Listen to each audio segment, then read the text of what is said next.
On today's show, the Houston Rockets get a solid win against the Utah Jazz. 7 different players scoring in double figures, led by Alperen Sengun's 30 and 10 evening, as well as some great free throw shooting from him, Jalen Green's clutch playmaking, and so much more. It's all coming up right here at Locked On Rockets. This is Mission Control, Houston.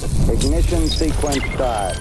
6, 5, 4, 3, 2, 1.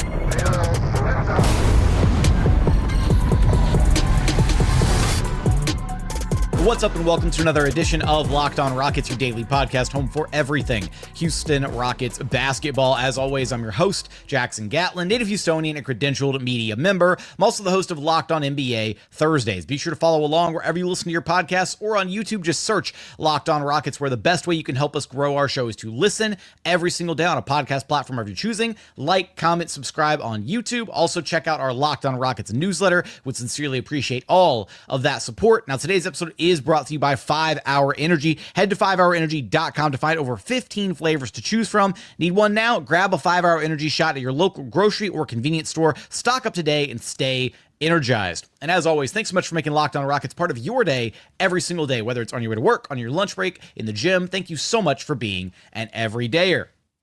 Rockets get the 121-110 win against the Utah Jazz. They got a little revenge for the last time these two teams met up, and the Jazz frankly embarrassed the Rockets the last time these two teams played. A loss that the Rockets had a game that the Rockets had no business losing the last time that these two teams met up. So it was good to come and get their lick back in Salt Lake City. And this was just a good, solid win for the Rockets. It was basically a wire-to-wire victory. The Jazz led by 2 after the first bucket of the game, and then the Rockets took the lead, and then they never relinquished the lead, despite how hard this Jazz team actually played. I give a lot of credit to this Jazz team, and I'll talk about some of their individual performers a little bit later on. We're going to get into just the Rockets' overall balanced scoring affair. 7 different guys in double figures, not including Fred VanVleet. He struggled in this game. But 7 different guys in double figures. Alp's big night. Jalen Green and Alp running the show in the fourth quarter of this game. And Ime Udoka trusting Jalen to close this one out instead of Fred VanVleet. Trusting the young guys to close this game out was really nice to see. But let's just start with the man in the middle. The dude who is pouring in the points in this game for the Rockets. Alperen Sengun finished with 33 points, 20 of those in the second half, 14 of them coming in the fourth quarter of this game. 33 points, 11 of 19 shooting, 11 of 13 at the charity stripe to go with 10 boards, 2 dimes, and a couple blocks, plus 17. A team high tying plus 17 alongside Amen Thompson, who also had plus 17 in his 32 minutes of run in this game. And look, this was a matchup with Walker Kessler and Kyle Filipowski in the middle that could have proved to be a little difficult for Sengun. He hasn't been quite the same this season and it feels like in prior seasons, whether he was up against a smaller, more agile defender and he had to use his strength to kind of brute force some shots and a muscle through defender, or he goes up against a taller, lankier defender and he uses more of the finesse to get up and around and all that, or to, use the rim to shield, his shots so that he could get things off the rim. This just felt like a good game for him. And granted, Kessler and Filipowski are both, incredibly young, right? Rookie, and I don't even know what's Kessler, 3rd year now, same as Jabari. So it's not the same as going up against a veteran center for Alp, but I think it was nice to see him just go out there and have a successful game, knock down a lot of shots in the paint, and draw fouls at an incredibly high rate, right? Getting a lot of great looks and converting on them, right? Because we've seen him struggle to convert some of the looks that he gets in and around the paint this season, or not even some, a lot of the looks that he gets in and around the paint. So for him to finish 11 of 19 shooting, and then the big one to me, 11 of 13 at the charity stripe is just fantastic work for Alperen Sengun, because he's a guy that on any given possession, in any given game, in any given matchup, can force the issue and draw a foul and put that pressure on the defense. He's probably the best player on the Rockets roster at just when he wants to put his mind to it and draw fouls, he can. It's his blend of strength, speed, finesse, all that. It makes it, he's a handful for other bigs to check and to deal with without fouling. And there's a lot of plays that he gets fouled and doesn't get a whistle anyways. So for him to get to the free throw line 13 times and knock down 11 of them, that's the big one. Is he can get there with the best of them. But it's knocking down those shots that has been problematic for LP this season. Easily his worst free throw shooting season of his career so far. And he's talked about it before. He said it's mental at times. And I really do think that the mental aspect of this extends beyond just the free throw shooting. And I think it does extend into the finishing around the rim territory. As much as I love Alpi and as much as he does deserve the foul calls that he gets, I feel like we're approaching pseudo levels of like James Harden territory with Alpi, where when James Harden was in his prime and on the Houston Rockets, I would get myself frustrated watching James play because it felt like he was playing more for the foul than playing for the finish around the rim. Where he was playing more for, okay, I'm going to hook the defender's arms, I'm going to embellish contact, I'm going to snap my head back, I'm going to do all this extra nonsense to try and get free throws, rather than just play the game that he's incredibly good at playing, mind you. Both, and I'm applying this logic to both James Harden and Alperen Sengun, right? Play the game, score the basket. If you get contact, if you receive contact, if you finish through contact and get free throws on top of it, excellent.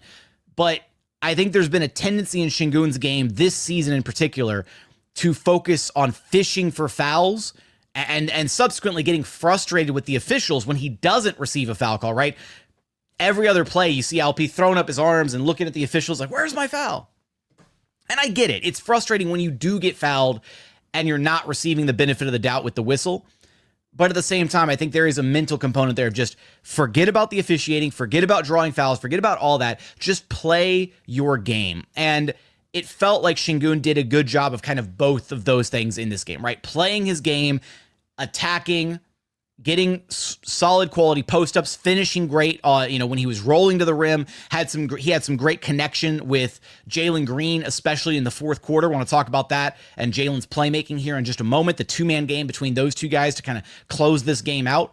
But it feels like Alpi's just at his best when he's just aggressive and not overthinking things, right? Not trying to worry about, okay, the foul calls, or not thinking about, okay, let me, just when he's making those quick decisions and when he's playing aggressively like he was in this game, he looks close to unstoppable at times as a big.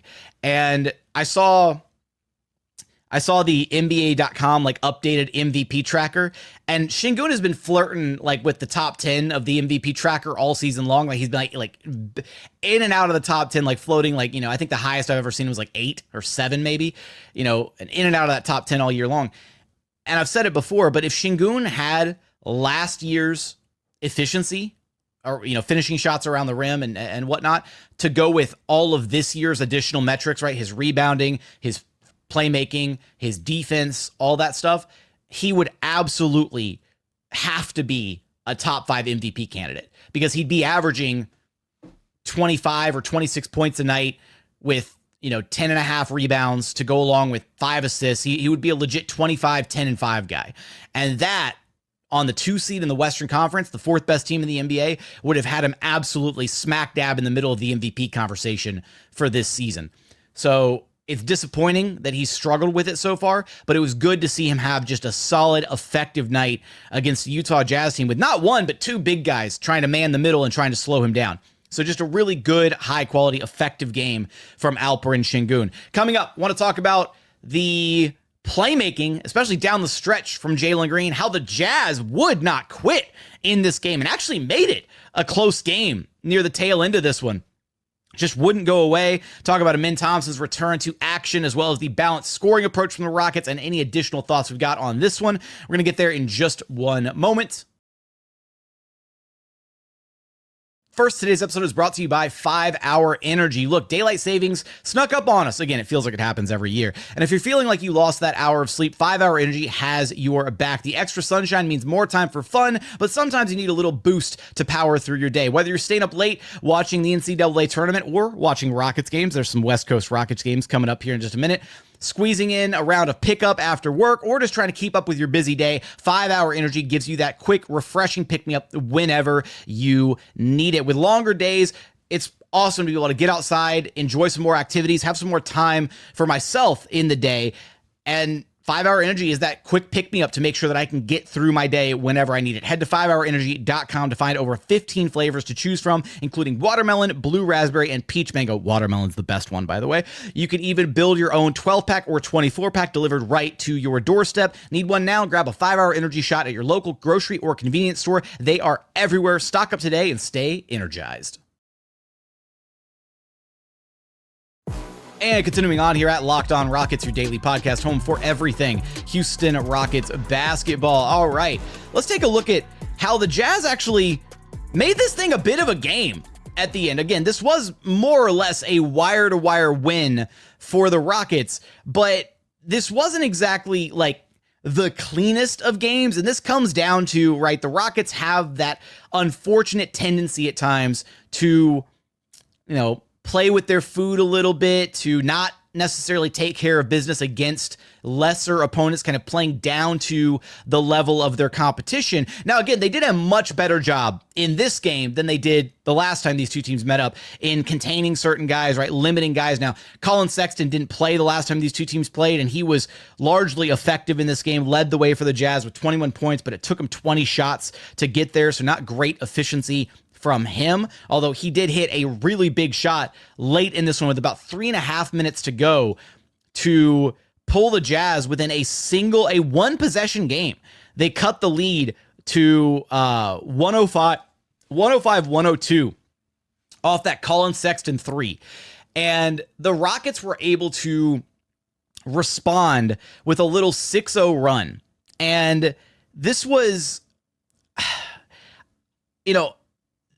as far as the usual rotations and stuff go in a regular game, right, Fred VanVleet likely would have been back in the game by this point if it was a high-stakes affair, if it was a game where the Rockets were playing a high-quality opponent.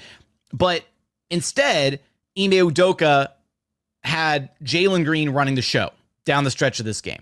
And Jalen, in addition to Alperen Sengun delivering in a big way in that fourth quarter, Alpi had 14 points on 5 of 9 shooting in the fourth. Jalen Green also had himself a hell of a quarter. He had 8 of his points in the fourth quarter on 3 of 4 shooting. But the most impressive thing to me was the 4 assists that he had. And the 4 assists that Jalen Green had all came I apologize, 3 of them came directly in that stretch where the Rockets needed a response to the Utah Jazz run. So first, it was a great find that Jalen had. He was driving. He had a little pick and roll action with Jabari Smith Jr., drove into the teeth of the defense, and then dished it off to his left-hand side to find Amen Thompson for a little kind of push shot on the baseline. It was a great little feed from Jalen. And then a couple possessions later, same thing. Jalen Green got towards the paint. All eyes were on him defensively. And then Amen Thompson was just kind of roaming that baseline, right? That's what he does. He plays the baseline incredibly well. And Amen Thompson was right there in the paint. Jalen found him. Amen Thompson was able to go up, elevate, finish over the top of the defender for 2. And then the final like kind of nail in the coffin assist, so to speak, was Jalen driving in. The Rockets had kind of already separated themselves and more or less won this game at this point. It was 114-104. So the Rockets had managed to reel off a 9-2 run in response to the Jazz cutting it to a 1-possession game. But it was the pick and roll between Jalen and Sengun on that final kind of dagger play of the game, if you will. Sengun comes out to set a screen. Jalen rejects the screen. Sengun rolls hard to the rim. And you could tell the moment that Jalen took off and rejected the screen, he knew that Alpi was going to be there rolling to the middle. And he was able to hit him for a beautiful, like, just all the way downhill pass. And I talked about this a little bit in a recent episode talking about Sengun's screening. And first thing I want to say is, I will say I thought that Sengun did a better job in this game of setting some legitimate screens. And maybe that's because, you know, they didn't have Steven Adams in this game. So maybe there was a level of like, hey, Alp, you can't just focus on, you know, on setting those brush screens, and you're gonna have to focus more on opening up your guards because we don't have Steven to go to off the bench who's gonna do all that, you know, heavy hitting screening work when he checks into the game. So maybe that had something to do with it, or maybe he just listens to LOR. But I will say that there's a level of when Sengun rolls hard to the rim, that has a lot of gravity to it, right?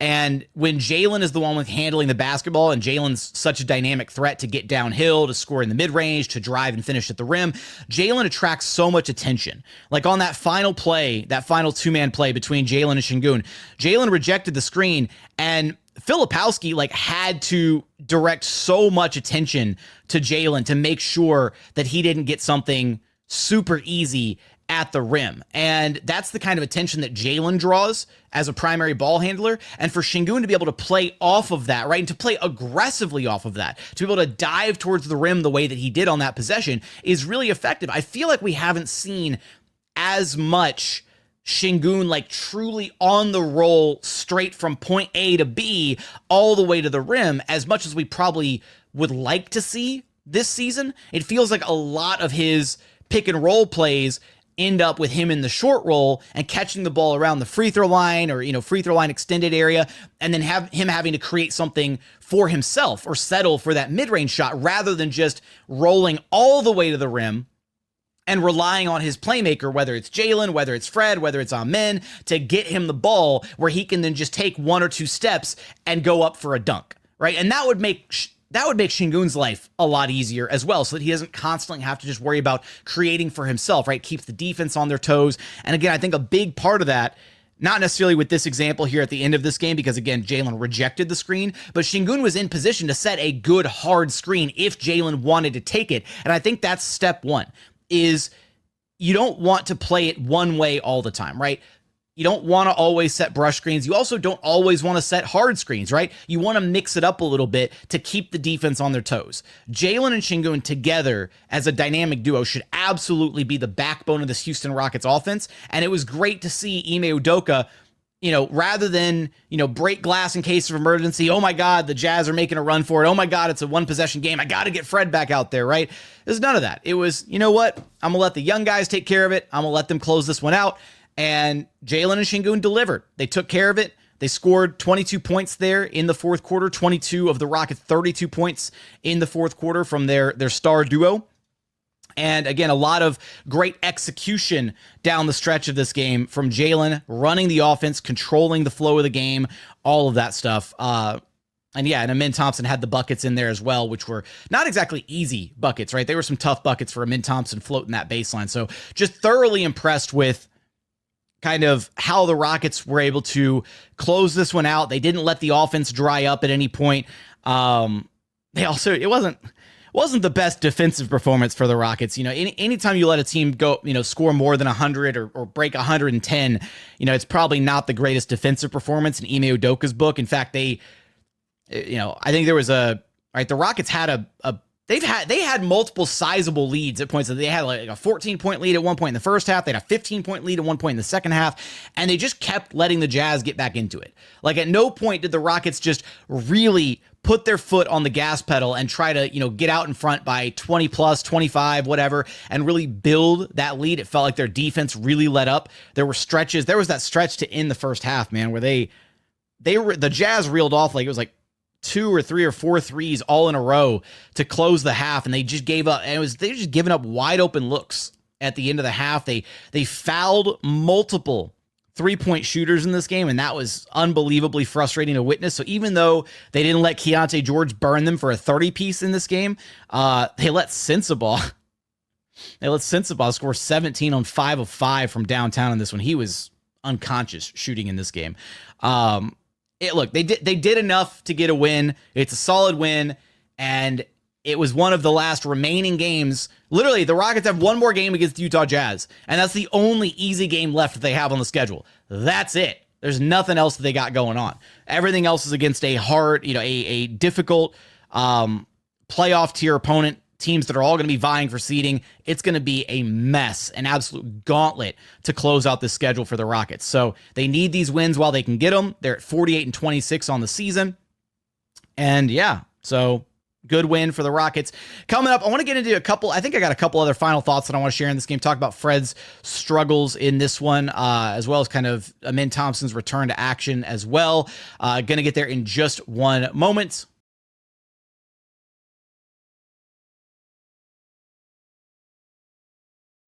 And final segment here at Locked On Rockets, your daily podcast home for everything Houston Rockets basketball. All right, one thing that I failed to tease coming into this segment that I definitely wanted to talk about, had it here in my notes, is the Rockets' magic number. So we've talked about magic numbers before. What is a magic number? Magic number is the number of games a team must win to guarantee winning a specific playoff spot. The Rockets' magic number for a guaranteed playoff spot, so one of the top 6 seeds. So we're not talking about the play-in tournament, right? Just getting away from the play-in tournament. Their magic number is 3. So of their final 8 games that they have left, they only have to win 3 of them to guarantee themselves that top 6 seed, which is a really solid place to be, right? Given expectations coming into the season, I think I want to say, I should have checked this before I hit record. I'm pretty sure, like 99% sure, that I had the Rockets projected at 47 wins for this season. That's where I had them. I was maybe a little bit above, I was a little bit more optimistic than some fans with 47. I think 47-48 was around that win threshold that a lot of people were predicting for this team. And the Rockets have now hit 48 wins. They're 48-26 on the season. It's unbelievable to think about that we're on the cusp of a 50-win Houston Rockets season. And thinking back to how this team finished last year, 41-41, missing Tari Eason for so much of the season, trading for Steven Adams, and not, he wasn't a part of last season whatsoever, so having him, be an additional piece to this year, losing Alperen Sengun for the final stretch run of the season, like all the different things that the Rockets dealt with last year, bringing in a brand new head coach, teaching all the young guys how to play winning basketball for the first time. And Ime Udoka was able to turn a team that was the laughingstock of the NBA into a 41-41 500 basketball team. I remember thinking after last year, man, this Rockets team should make a sizable jump. Like literally just the additions of Steven Adams and Tari Eason will give this team at least 5 to 6 wins by themselves. And to look at this Rockets team and to think about some of the losses that they have had this season, right? Losses to the Blazers, losses to the Hornets, pair of losses to the Nets, the loss to the Jazz, a month ago. Like there have been probably anywhere from 5 to 7 or 8 bad losses, like against bad teams that the Rockets probably should have beaten on paper, as well as another handful of losses that really could have gone either way. Games that went down to the wire, like against the Grizzlies or against the Knicks, where the Rockets still weren't 100%. And, you watched opposing teams' star players just close out the Rockets, or the collapses to the Wolves and to the Heat in Houston. So for them to have played this well this season, to essentially have been for the entirety of the season the second best team in the Western Conference, and still having so much room to improve. That's the crazy part. That's the really scary part about this team, is they're all still so incredibly young, and they've still got so much room to improve. It's not like this team is like capped out and it's like, oh, this is their ceiling and they're gonna maybe hit 50 wins and then that's as good as they're gonna get.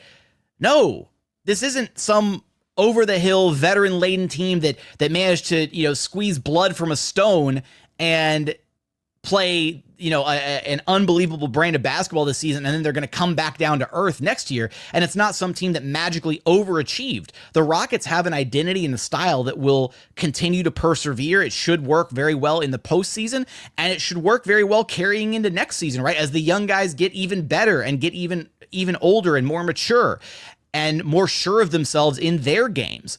So it's just really exciting stuff. I went on this, sorry, I didn't mean to go on that huge tangent. This has been a fun season, man. Like, this has been easily one of the most fun seasons. I think Ackerman was saying it on the broadcast, but this is one of his, in his 31 years of being a member of the Houston Rockets organization in some capacity, that this is a top 4 season for him. And at least in my terms of Houston Rockets fandom, I'd have to agree, right? Like, this season has to be probably top 4, maybe top 3 for me, honestly, as far as my time being a Houston Rockets fan. Granted, I'm on the younger end of the spectrum since I was born in 95, aging myself here a little bit. But so I've only got, I've got a much smaller, Rockets season pool to choose from ultimately, but 3 games left to guarantee themselves a top 6 seed. That's the magic number. And then 7 games is currently the number if they want to guarantee themselves that 2 seed. Now, again, the way that these magic numbers work is it also incorporates other teams' losses into effect. So they basically need 7 wins themselves or some combination of wins and losses from the other teams that are vying for that spot. So watching the Denver Nuggets incredibly closely is going to be an important thing here down the stretch. The Nuggets are still trailing the Rockets by 2 games in the loss column, so that's beneficial to the Rockets. The Lakers, oh my God. The Lakers got by the Chicago Bulls. Thank you, Josh Giddey, for that buzzer beater and taking some of the heat off of the Rockets for the rest of the teams in that 3 through 6 range, 3 through 7 range in the Western Conference playoff picture. The Lakers are now more like that problem for the Grizzlies to worry about. It really looks like it's settling into where the Rockets and Nuggets are vying for that final spot, the 2-3 range. The Lakers and Grizzlies are vying for the 4-5 spot. And then the Clippers and Warriors and Wolves are all vying for that 6 through 8 spot.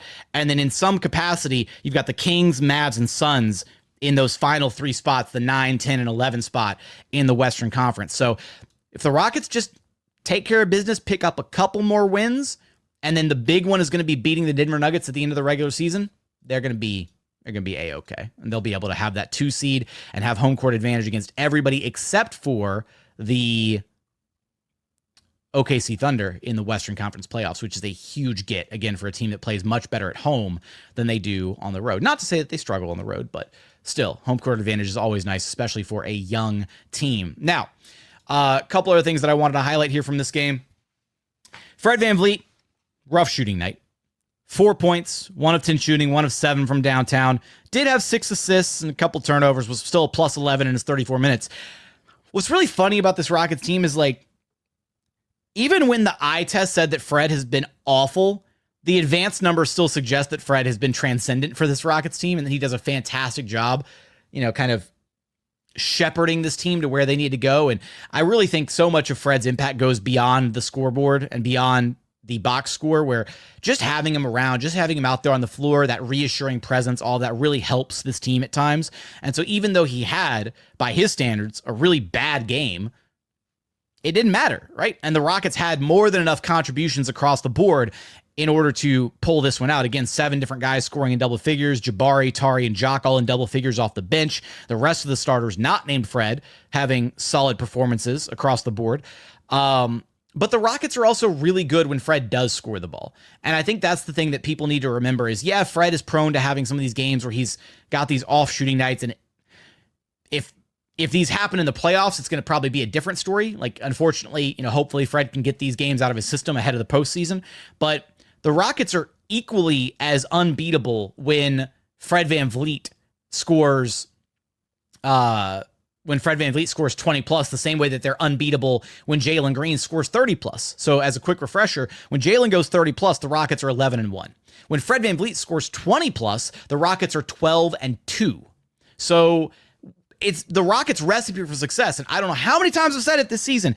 It's literally just one of Fred or Jalen plays like a dynamic guard who can score the ball at will, right? Doesn't matter who it is. As long as one of them shows up in a given game, the Rockets have a really good shot of winning. It's literally, the recipe is Sengun is your man in the middle, and he is a walking 20, 25, and 10 and 5 kind of guy.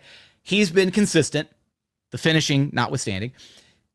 And then you pair the success of one of the 2 guards, and then you have the defense and the ancillary role players around those 2 guys, and that's all she wrote. And that's how the Rockets have been able to win so many games this season. So Fred, off night, not a big deal. Doesn't matter.